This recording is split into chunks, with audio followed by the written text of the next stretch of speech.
Yeah.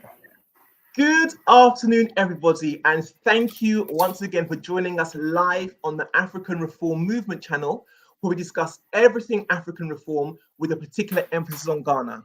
As always, I'm Uche, your host, along with Dr. Ni Amudaka, whose channel it is, who's come to enlighten us with another topic today. If you're joining us for the first time, welcome, welcome, welcome. Please feel free to have a look around, have a look at some of the previous broadcasts that we've done. If you want to follow Dr. Nee, he's got a number of social media handles here, so take a look at those. All of these are in the description box, so don't worry if you can't take them all down now, that's fine. He's also the author of a number of books.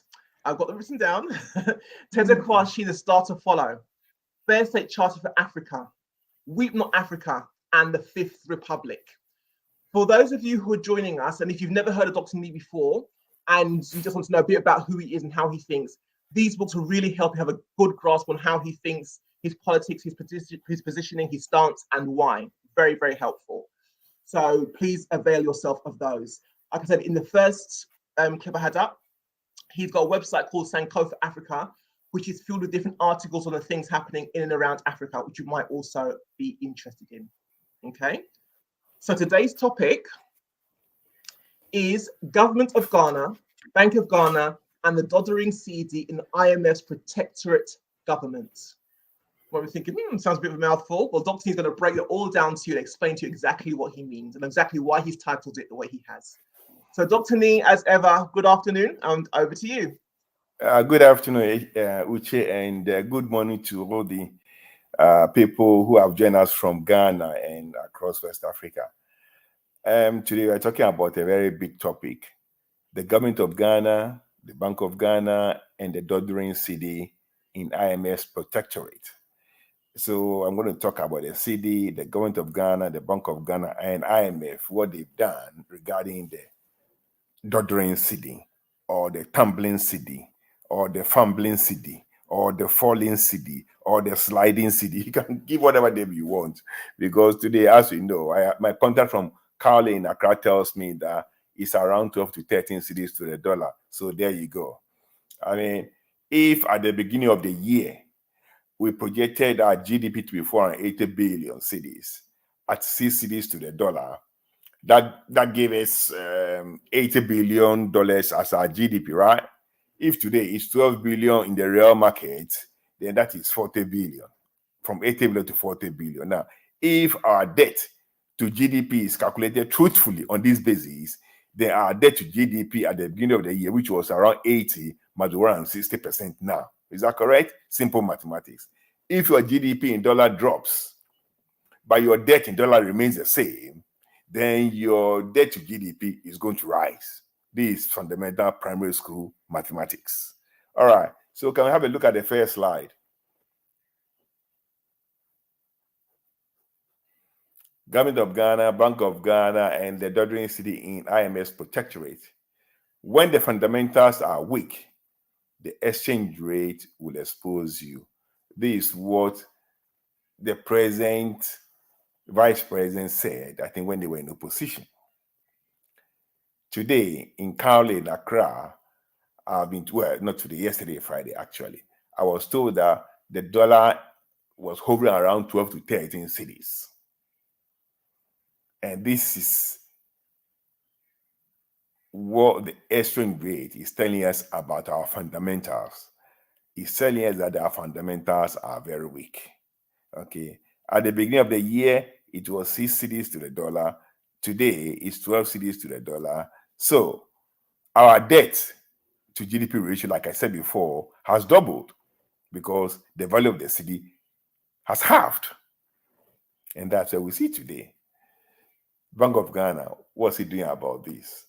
Next slide, please. Sorry, government of Ghana, yeah. Afri-Exim loan of 750 million. Cocoa money 1.3 billion. Okay, now, the last time somebody sent a clip to me, not a clip actually, I think it's a message, a link to a message delivered by the Minister of Information. He was saying that, in 2 weeks' time, from then, 750 million will hit our check, will hit our account, and then that's going to that's going to support the Cedi and that's going to resurrect the Cedi and stuff like that. I mean, the reason why we are where we are is because of loans. Loans we've contracted. Now, this guy believes that contracting Afro-Exim loan is the one to solve the problem of other loans contracted before, which has hit the Cedi so badly that we are actually getting to the bottom of the bottomless pit.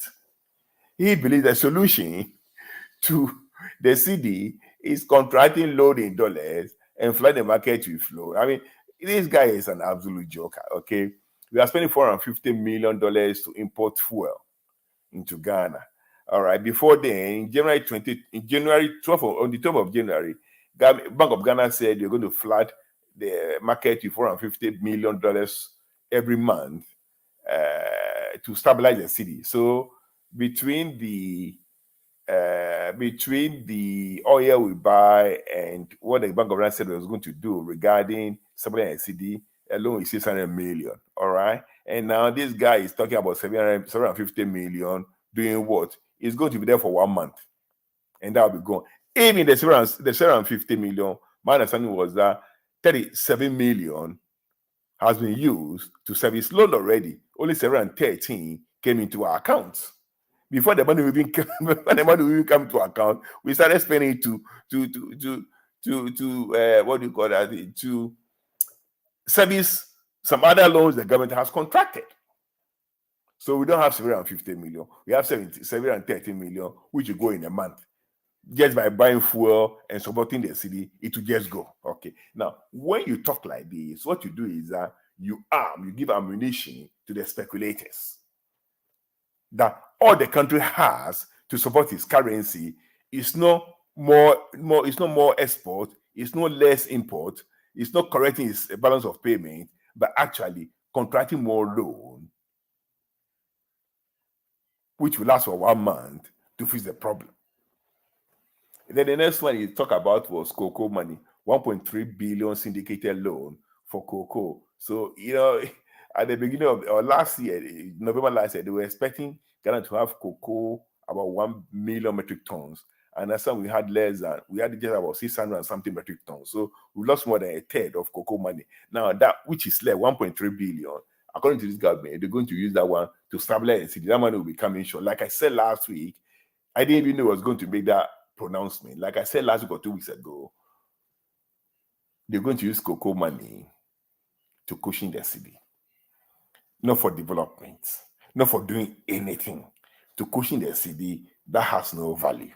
Okay, to cushion the Doddering Cedi, the tumbling Cedi, the sliding Cedi, the falling Cedi, they're going to take cocoa money to stabilize that. Can you believe that? And 1.3 billion is not going to last more than 3 months. It's not going to last more than 2 months. I can tell you, between oil and stabilizing the Cedi, it's not going to last more than 2 months. So here we are talking of maximum of 3 months of injecting $2 billion just to stabilize a currency that has no value. Meanwhile, the fundamentals of balance of payment, mainly current account, of budget deficit, of downgrade by the credit rating agencies, of disinvestment by non-residents, and our depleting reserves are not touched. The government is not touching the fundamentals, increasing our export, reducing our import, reducing government expenditure to fix the budget deficit, talking sensibly to give a bit of confidence to the international financial market and the rating agents to look into that they are doing the right things, so making structural changes that will affect the fundamental for them to upgrade us a little bit. We are not doing any of those things. All we are doing is to borrow more money to fix a problem created by borrowed money. Amazing, isn't it? Anytime these people talk, they just add to the speculation. Speculators know that these guys don't know what they are doing. And then that hits the Cedi and the vicious cycle continues. Next slide, please. Bank of Ghana. So what I'm saying basically, government of Ghana has not done anything tangible. Okay, they are borrowing money and going to use syndicated loan from cocoa to try and soften the depreciation of the Cedi, but that's going to last more than 3 months because at the same time they need money to buy fuel as well. Okay, it's going to be an interesting Christmas if we ever get there as a nation as we are today. Now, Bank of Ghana also joined the fray. They had an extraordinary meeting according to them, on the 17th of August, and they came out with 10 points. I've discussed, I think, the first 8 or so points, but I'm talking today here on point 6, 7, and 8. Point 7 or point 6, they were talking about the fact that we are having challenges financing our budget, and we don't have access to international markets to help us do that. Now, the international market they talk about is to contract more loans, the Eurobond market, okay, to go and sell more bonds. That is debt for us. So, in their mind, the problem fixing budget deficit is to go and contract more loan, go and collect more money, which we will pay anyway. Okay, even that avenue is close to us, and according to the Bank of Ghana, domestic sources of funding too are close to the government, so they have no choice but to give the government overdraft. Okay, let's hold it there. They didn't get the government overdraft. Okay, overdraft is when I have deposited money in my bank account. So I have 5,000 in my bank account. I want to make a transaction of 10,000. So I need $5,000 extra. So I go to my bank manager. I say, boss, can you just give me an overdraft to cover my transaction? So they're like, okay, look, you're a good customer. I know you pay back. So the government, the bank manager then gives me the 5,000 I need to add to my 5,000 to pay for the 10,000 transaction I want to contract. That's overdraft. Okay. What they've done in some areas, we call it line of credit too, because I can have $10,000 line of credit on my account that I don't even need to go and see the bank manager. And within that 10,000, I can use money in and out, and then I pay back or whatever. They will tell you that if you pay the money from a line of credit within 1 month, there will be no interest charge.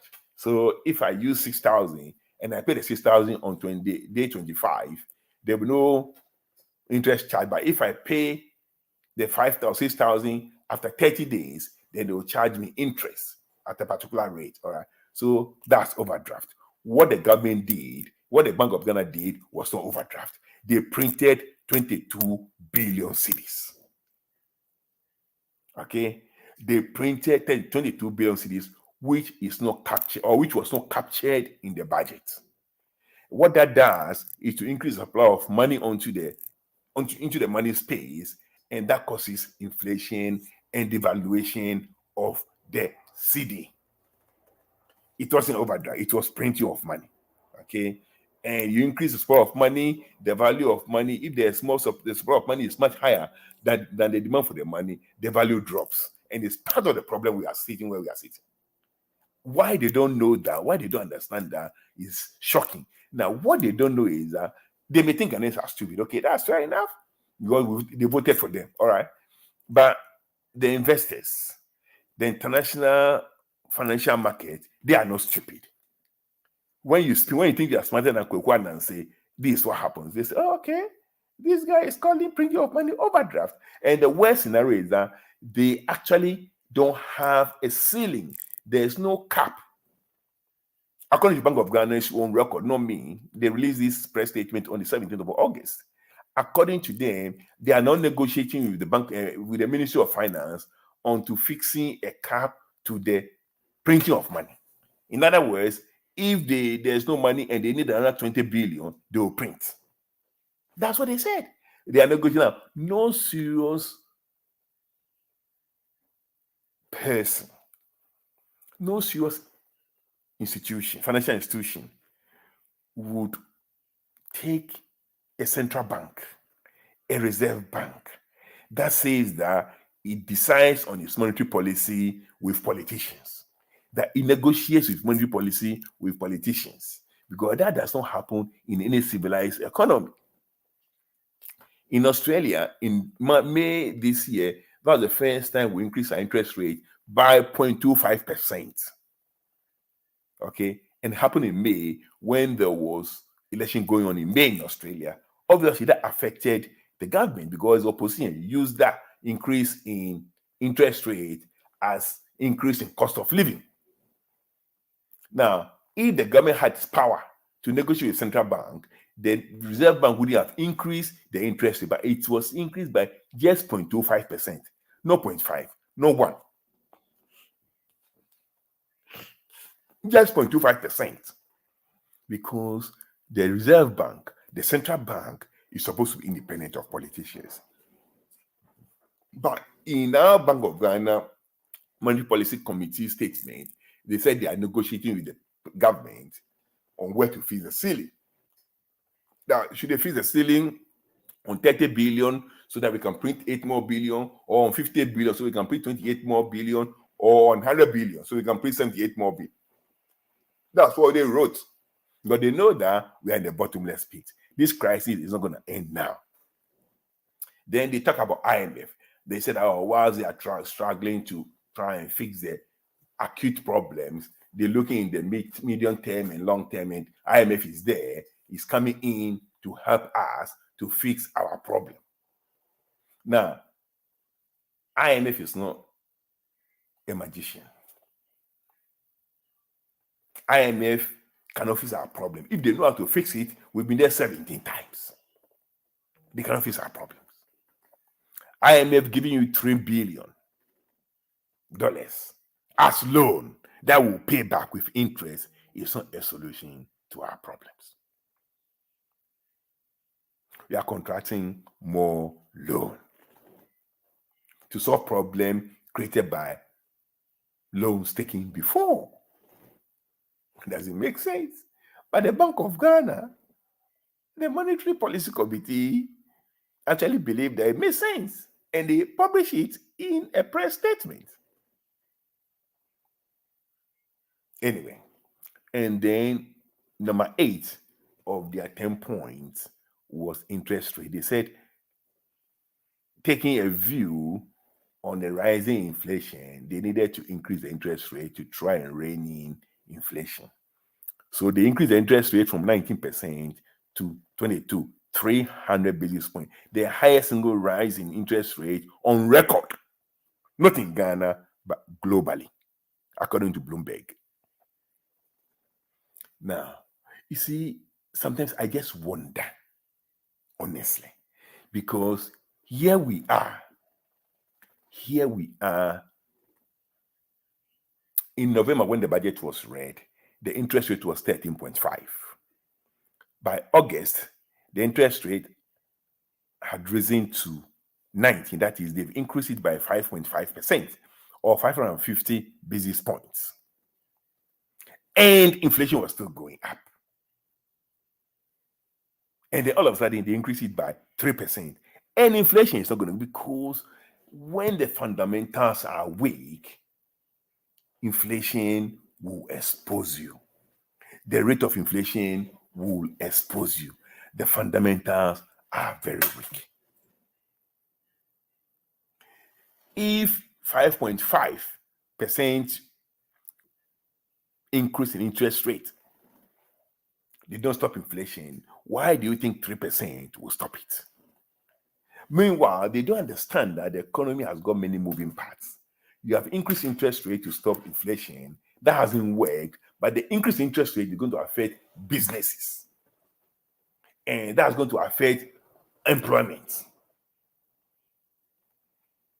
And that's going to affect income tax collection. Because when people are not working, they can't pay income tax. And may affect other aspects of tax. When people are not earning money, they don't spend. So you may even get less VAT. Because people are not buying what they should buy because they don't have money. They don't understand that you just don't increase things because you read in a certain book. You have to take into context your situation, that we have increased it by 5.5 and it's still going up. Increasing by 3%, it's not going to make any difference. Let's look at how to solve this problem. But no, it's too hard. Bank of Ghana printed more money. That has worsened the plight of the city. They believe IMF will solve a structural problem. That's not going to happen. And they've increased interest rate, and the city is going further down, and inflation is going further up. They have no clue what to do. Next slide, please. IMF. So now IMF is the defender and protector. like the boss said, IMF is ready to help stabilize Ghana's economy, says IMF boss after meeting with Ken Ofori-Atta. What a disaster. How is IMF going to do that? They couldn't do that 17 previous times. How are they going to do that? Now, Ghana has become the defenseless protectorate, the defenseless society that needs the protection of the IMF before it can do anything. IMF believe or whatever, government has increased its request to IMF from I think 1.5 or whatever to 3 billion to correct BOP, balance of payment. Really? Really? How are they going to do that? How are they going to do that? They've tried the same medication for the same symptoms 17 times every 4 years, on average, every 4 years since independence, going to the IMF, and they believe that they have the cure for a disease they have not even diagnosed. What's in it for the IMF? Well, we're going to become a protectorate. Like I told you the other time, the next step from protectorate is a colony. The Gold Coast became a protectorate on the 6th of March, 1984. By July 1874, we have graduated from a military pact, which is a protectorate, to a full colony, a political union under the crown. Now, IMF is not a country. Okay, IMF is not a country to colonize us like we're colonized by Britain. But there's something we call neo-colonialism. Okay, and that's what Lenin spoke about when he said imperialism is the higher form of capitalism in his book that I think he wrote in 1902 or thereabout. That's where we are going. IMF is not going to send a governor here to come and sit down, but their representative will sit in a finance committee's meeting in parliament and they will tell us what to do. A protectorate grows to become a colony. And that's why I'm saying that Bank of Ghana, Government of Ghana, Bank of Ghana, and the Doddering Cedi in IMF's protectorate. It's become a protectorate. I mean, say that they're going to help us, they're going to defend, they're going to protect us. Like the Fantis went to Britain for Britain to protect them against Ashanti invasion. It became a protectorate. In 30 years, we became a colony. Today, we are IMF protectorate. If you want to know what's in it for IMF, in the next few years, if we do not stop these things, we're going to become a new colony. Next slide. Effects of Government of Ghana, Bank of Ghana, and the IMF. Now, all that they've done, I put it down to one thing. They've been treating malaria with paracetamol. They've been treating malaria with paracetamol. And the outcome is always fatal. Because if somebody has malaria, paracetamol will only take down the fever up to a certain point. Without eradicating the falciparum, what do you call it? Have you forgotten? Without eliminating the malaria parasite from the body, paracetamol will do nothing. We just give the person some small reprieve, temperature down, feeling a bit okay. But if the plasmodium falciparum, if you don't take care of the plasmodium in the blood, the patient is gonna die, and that's where we are headed. The right way is to give paracetamol by all means. It helps with some of the symptoms. Give Maxolon by all means. It helps some of the symptoms. Give IV fluid by all means. It helps with some of the symptoms. But you got to treat the plasmodium. You got to treat the malaria parasite. So now, when you treat the malaria parasite, you treat one person, okay? But we haven't gotten rid of malaria in the society. You haven't gotten to the bottom of the issue. You got to eradicate malaria from the community, from the society. So we've got two things to do. Immediately, what you have to do to treat the acute malaria. That's where we are now. And then in the medium to long term, what you have to do to eradicate the endemic malaria. And Ghana government, and Bank of Ghana, and IMF have not the faintest idea what to do about our situation. They don't. They are treating malaria with paracetamol. Next slide. How do we fix Ghana's malaria? Two things: personnel and policy. Only two. The correct human beings and the correct policies. Full stop. Nothing else.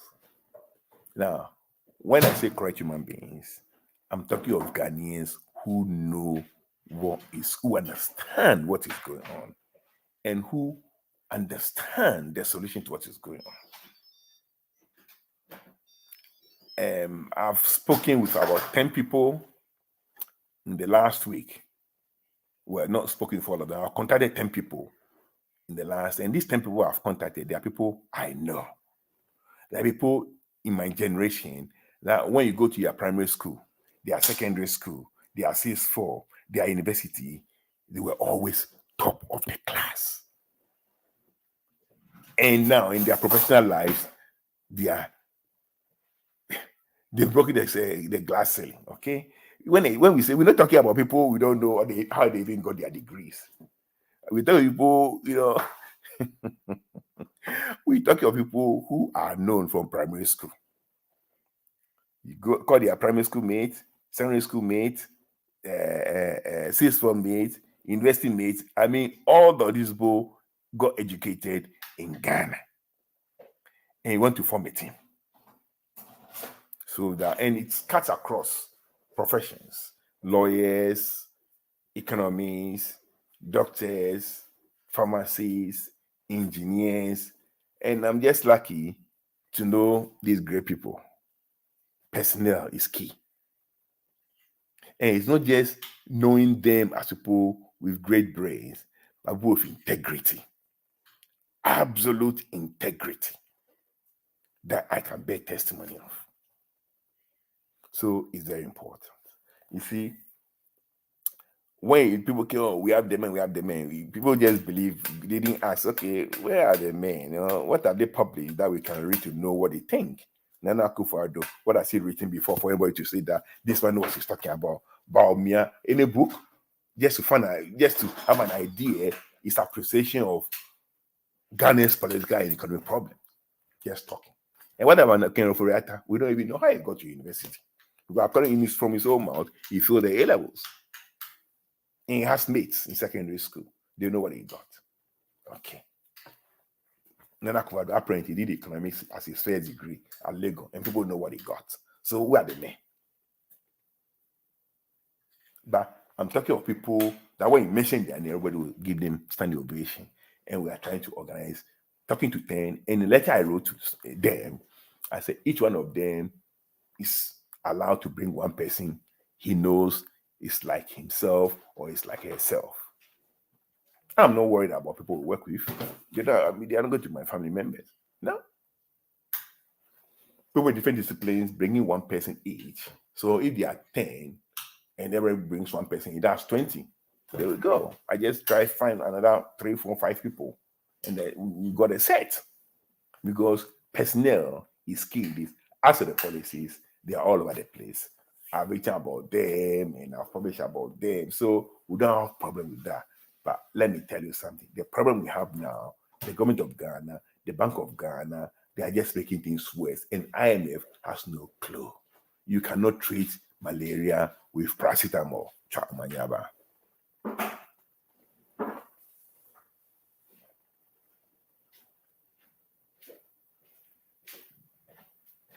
Okay, thank you very much for that, Dr. Nee.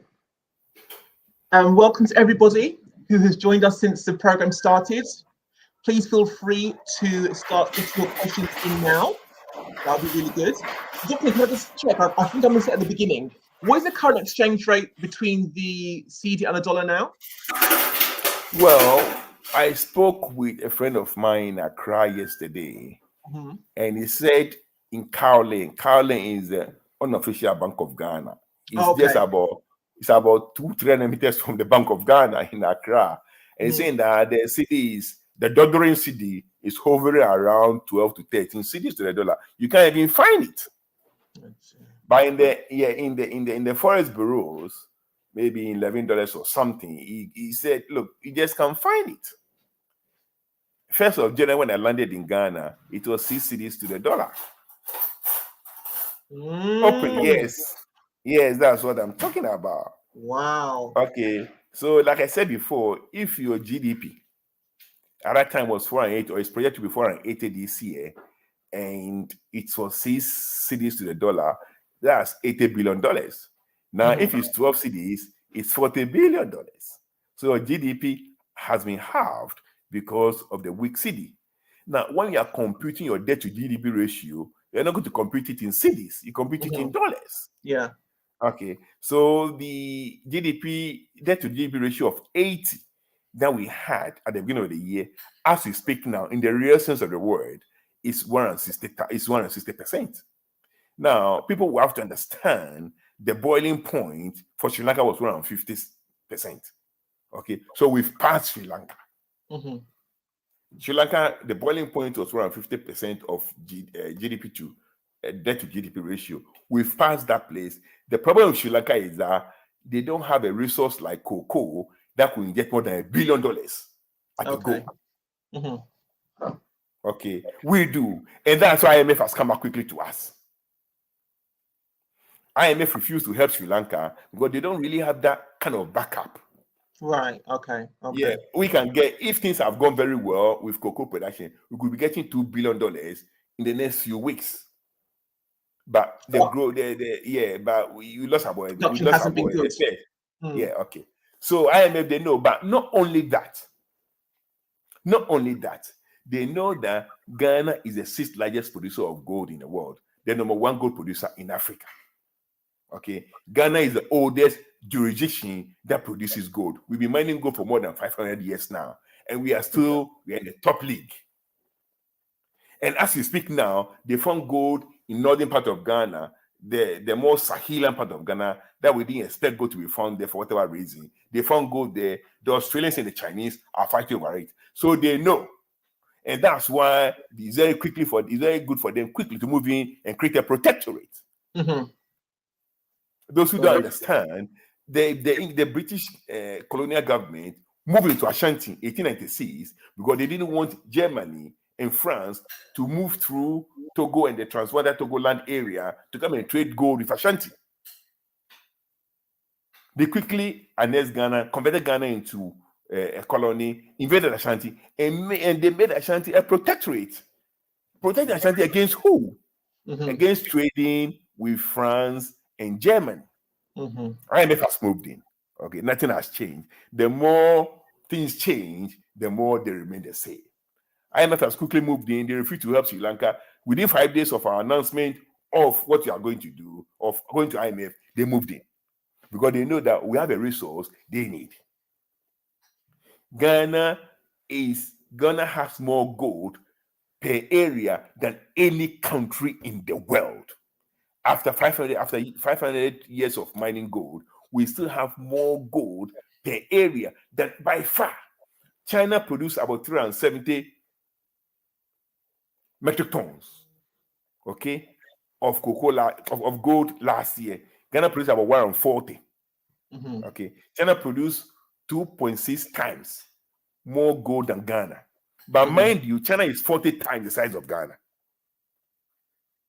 China is 40 times the size of Ghana. So if 40 times country produce something 2.6 more than you, you have more per area than that country. Australia produced about 330 metric tons of gold. Okay, but Australia is 32 times the size of Ghana, but it produced gold only 2.4 times that of Ghana. So per area, we have gold more, 15 times more than Australia, 16 times more than China. Everywhere you pass in Ghana, if you dig a bit deeper, you find gold. Mm. And look at us. Yeah. After 500 years, we've bypassed South Africa as the largest gold producer in Africa. But anyway, the gold matter will be a different story, maybe sometime or sometime. But that's where we are now. They have come in. When I say what's in it for them, because they know that this protectorate has what it takes. We can't default. Okay? In 1896, the British government said Ashanti has defaulted in paying fines they imposed on Ashanti after the 1874 war. They used defaultment to attack Ashanti to seize the gold. If we default, somebody will do something to us again. It's as simple as that. The more things change, the more they remain the same. Yeah. So where is Ghana ranked now with ratings? I know that Ghana's gone down to C rating. Is Sri Lanka behind or is it in front of it now? No, Sri Lanka is behind us. Okay. Yeah. Okay. Like I said, what Ghana has, Sri Lanka doesn't have. Right. Yeah. Okay. Okay, that's fine. Haven't any questions? Everybody, come on, get your questions in. Don't be afraid that you think the questions are silly. They're not silly. Just bring the questions because we guarantee somebody else is thinking the same thing. So please get your questions in.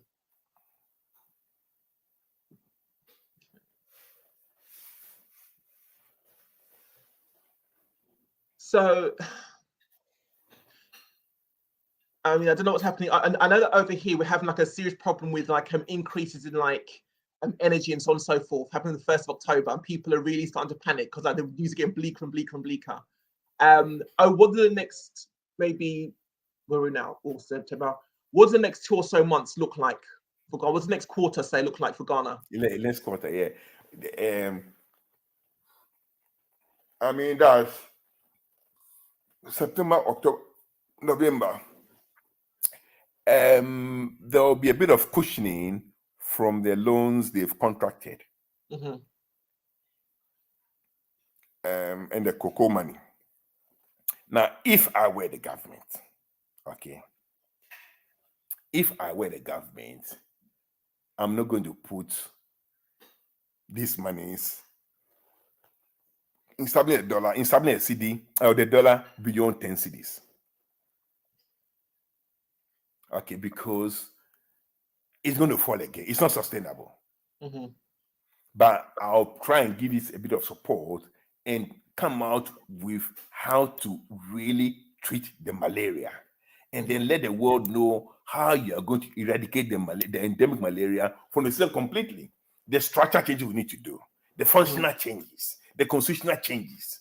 We need to put this in there because everything is based on confidence. When in the midst of this trouble, you decide to make lying your modus operandi, those people there, they are not stupid. You may think you are smarter than Kwekwa Nancy, but not them. So they read through and the speculation moves on to steroids. And then the panic withdrawal to safety, the disinvestment from non-residents increases, and that exposes there's relative lack of dollars, and that exposes your currency to the torrential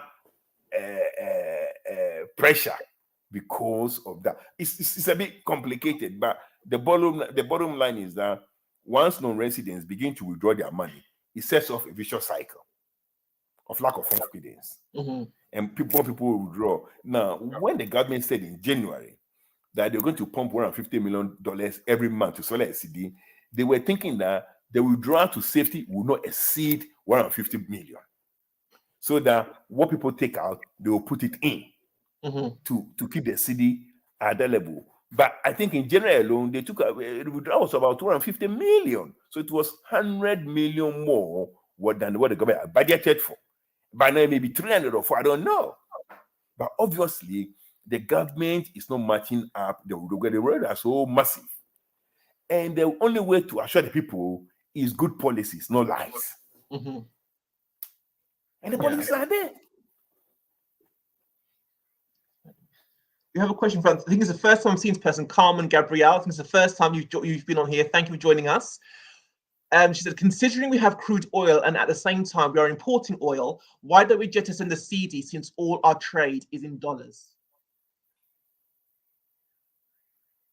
And at the same time, we're importing oil.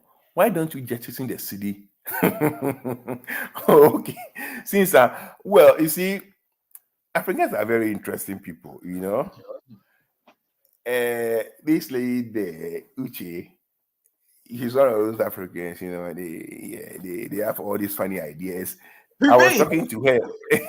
I was talking to her and some other people the other time about the Francophone countries, okay?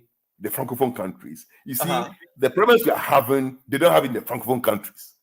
Okay. Where they keep part of their reserves in the Bank of France.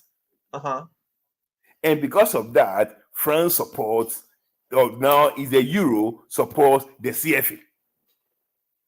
So the euro absorbs all the shocks and not the CFA. And we call that colonial tax. So they don't go to the IMF. Their inflations are in 3% and 4%. Because the euro absorbs all the shocks for them. And we say they pay colonial tax because we don't even understand how the system works. In our mind, France shouldn't get anything. France should just do it for free. But that's not how the world works. If France is supporting the currency of 8 or 13 African countries, they must get something. So instead of going to IMF to go and borrow, these people don't do that. They don't have the debt that we have because their currency is not falling. Their currency is stable. Their currency only falls when euro falls by 1%, by 5.5%, by 2%. In Ghana, our currency, $6 cedis to the dollar, is now reaching 12 cedis to the dollar. So whatever you earn in January, you're not earning half in dollars. It doesn't happen in Togo. It doesn't happen in Burkina Faso. It doesn't happen in Cote d'Ivoire because they have this arrangement. You see, people don't understand. When we're in secondary school, one of my very, very good friends, he was my classmate, okay? Whenever I came home, not my junior, my classmate. Whenever I came to school from home, he would come and give half of his money to me for safekeeping. Yes, it wasn't my junior, my classmate. Today, he's a big boy in Ghana. If he's watching, he knows what I'm talking about. You come and give his money to me, his classmate, to keep for him, half of it. And if he won't see it, you have to give me reason why I should give it to him. And that's the arrangement. That's the arrangement the French colony or ex-colonies have in France. It's working for them.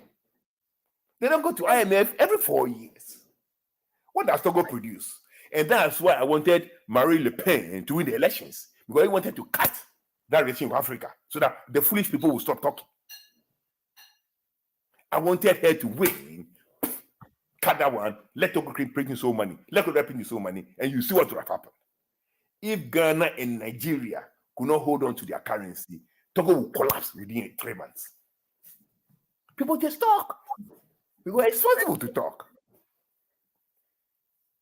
And like I said before, France is the most stupid European country.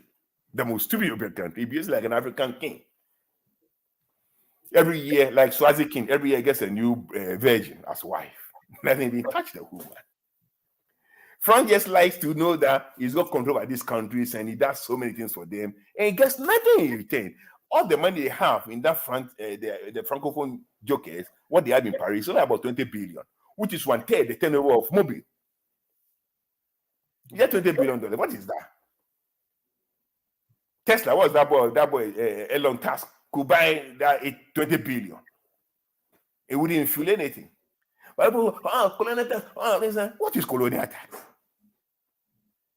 Anyway, so we cannot jettison the Cedi. We cannot jettison the Cedi and go to because we don't have such an arrangement with America. Okay, all right. Thank you for your question, Carmen. Welcome. Thank you for that question.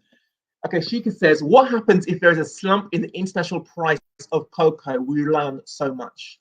That's a good question. Well, then we've had it. Mm-hmm. Then we've had it. It happened in 1961, I think. You know, in those days, Nkrumah was talking too much and was telling people, they don't want the cocoa. It's luxury now. Cocoa is luxury. Me, I'm here. I don't drink Milo. They can live without it. And then we'll be in trouble. But people always eat chocolate, though, right? I think people always eat chocolate. But we are not the only one producing. I mean, with these figures that I'm receiving, that we are producing about 600 and something metric tons, it's very possible that now Indonesia has because Indonesia produces about 800,000 metric tons. So it's very possible that Indonesia. Oh. So it's very possible that we are number 3 now. Before COVID struck, Australia was threatening to plant cocoa, and the area they're going to give to plant cocoa, I mean, was bigger than Ghana. Within 6 years, they will swallow us.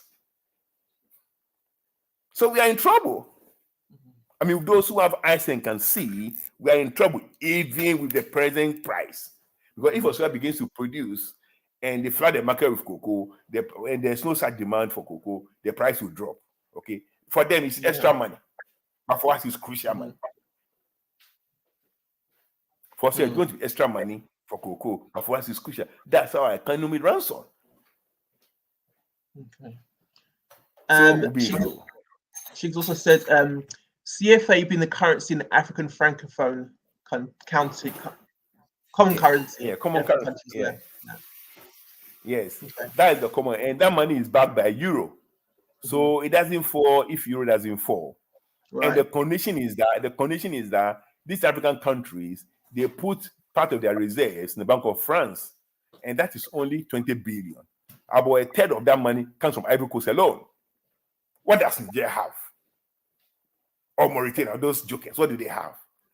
But France cannot support them without making sure that they spend some part of money sensibly. Okay, that 20 billion there is 1/3 the annual turnover for Mobile, the third largest company in France. It's nothing. I'm telling you that a university in France may have the same budget as that 20 billion.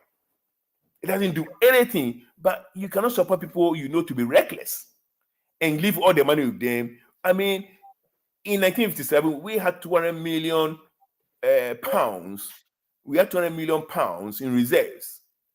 By 1965, it was left with 500,000. We swallowed everything. Okay, this is on record. We swallowed everything because there was no external control. But the money Ivory Coast had at independence, they could have spent all because part of it was in France as operational account for the whole Francophone people. That's all. And like I said, my own classmate used to give me half of his money for safekeeping when he came to school. But people just talk. Guinea left the Francophone, the CFA zone with his SILA. How is he doing? How is the SILA doing? It's a complete joke. So now, how do we just sit in the city if you're an independent country and we don't have any links? No other country has an input into our monetary policy. We can't do that. Because France has a say in the monetary policy of the Francophone countries.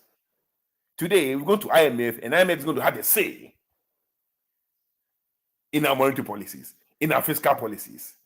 But they don't support. I mean, whatever the support they'll give our money with our currency is a loan we are going to pay with interest. So, which is better, Togo or us? You're stupid. So, because interrupted, I want to ask you something. Some time ago, I think it's possibly last year, talking about how much, when people send money back home to Ghana, somehow using that money to try and help bolster the economy. I can't remember exactly your wording. Yeah. Is that still something that we should consider? Oh yeah, it's part of eradicating the malaria in the medium to long term. Right. Okay. In the medium, we need to create that framework. I call it reverse colonialism. Okay. reverse colonialism, because if you understand classical colonialism as the colonies being the external arm of UK's economy. Yeah. Okay. Now, Yeah. the colonies were the external arm of UK's economy. So they will get raw materials from us and they will bring us finished products. So we're creating employment for them there, because the employment meant their factories will have to expand because we are giving them raw materials. And then we get the market for them, and the market means that they will open more stores, okay? Because they open more factories because they are produced not for the UK market, but for overseas markets. So we became an external arm of their domestic economy. Now we got to think how to make and harness the million Ghanaians outside there, the million Ghanaians outside there, and turn them into an external arm of our domestic economy. Okay, we don't understand it. We don't understand it. Wow. Screaming and talking like fools, you know what I'm saying? We just don't understand it. The reason why the West, they are very particular about migration is because migrants take money away. They know that if migrants get their acts together and they become a fulcrum of, or they become an external arm of their domestic economy, they are going to lose. Because if I send $100 from here, I'm taking from the Australian economy into the Ghanaian economy. But it goes there as consumption money.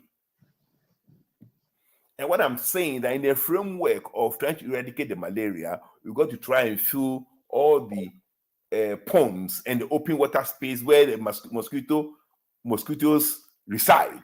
And we have to clear all those things. And these are some of the things we need to put in place to try and treat the malaria, eradicate malaria completely. Okay. So using the funds from overseas. But yes. Right. Yeah, so the consumption funds become investment funds. Okay. And then once you invest the money in the local economy, you give the dividends to the mothers, the fathers, the uncles, the girlfriends, the boyfriends to consume. So there's a detour. The money comes in, it doesn't go straight to consumption, but it goes into investment, and then the dividends from investment then becomes consumption money in the same economy. Okay, now people will have to understand circulation of money. So $1 billion come or $2 billion come, it would have gone to consumption, but we'll put the $2 billion into something else, and in 2-3 years' time, we get $3 billion. Now that $3 billion is added to the dollar stock in our economy. But at the same time, then becomes consumption. Those who don't need that money urgently may reinvest. So we set a new framework because we want money from outside to become the standard arm of our domestic economy. Okay. I've written a bit about this, you know, in the Ghana Must Be Born Again book. There's going to be a whole chapter on this again. Okay. As part of solving this perennial financial problem, we got to close the loopholes. I agree. Okay, Sheikha just said remittances. Sheikha, did you mean in terms of this point we've just made or something else? Yeah, talking about what I've just said. Okay, cool. The repatriation of money, remittances, yes. Okay. She's an English woman now. Okay, so if there are no more questions, we'll be wrapping up in maybe like say the next 5 or so minutes. If you have any last minute burning questions, please get them in now. Please get them in now.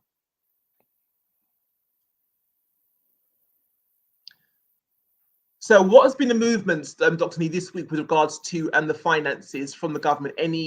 Have they put out anything? Have they issued anything? Have they spoken anything about the economy this last week or so? No, nothing sensible. So I don't even follow. Yeah, all of them. They know they don't know book. But are they?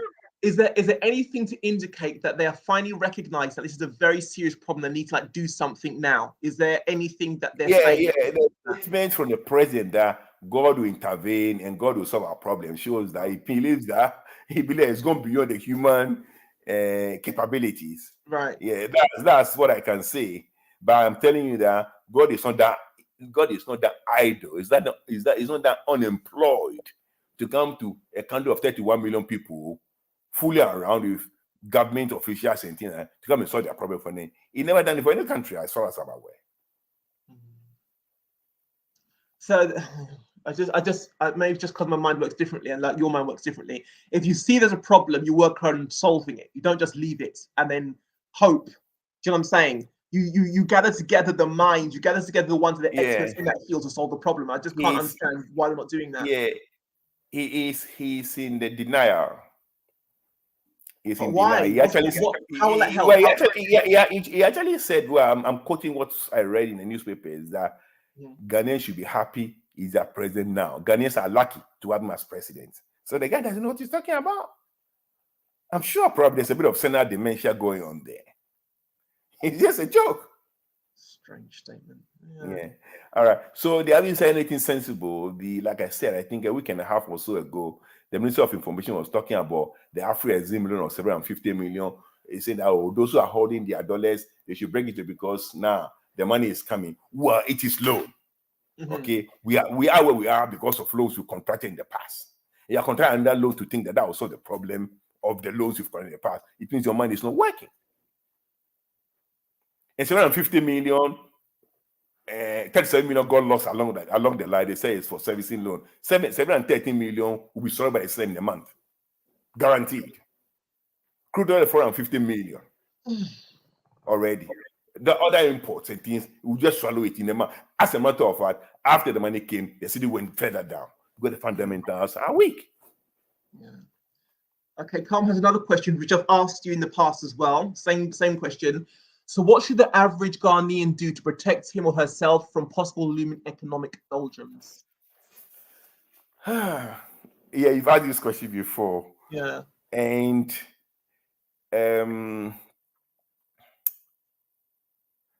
Carmen, the average Ghanaian, okay. You see, in a football match, you may give 10 free kicks to Tanko Ayuba. Okay.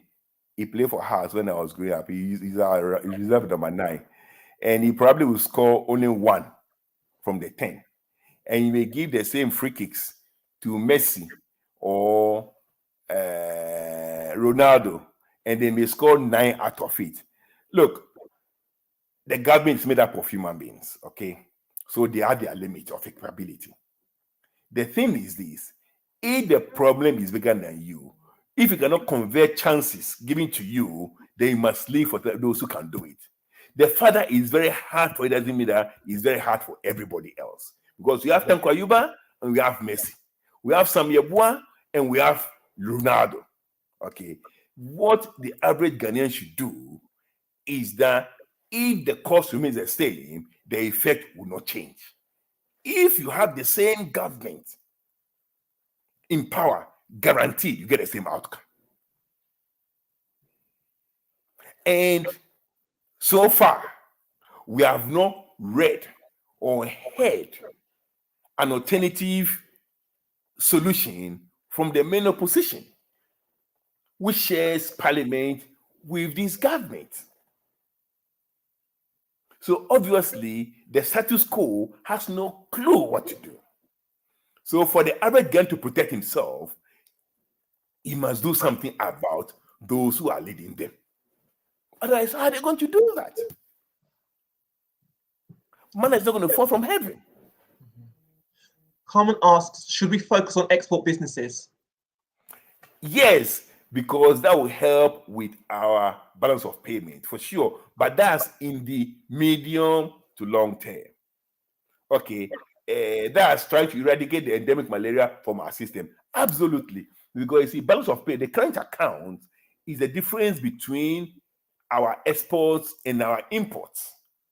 Now, when your imports in dollar terms is far more than your export in dollar terms, you're going to have a problem with your balance of payment. And that's what the IMF money, that's what it intends to use to bridge that gap. So yes, Carmen, definitely it's part of the solution, but we need to do the acute malaria now. You see, exporting takes a bit of time. Absolutely.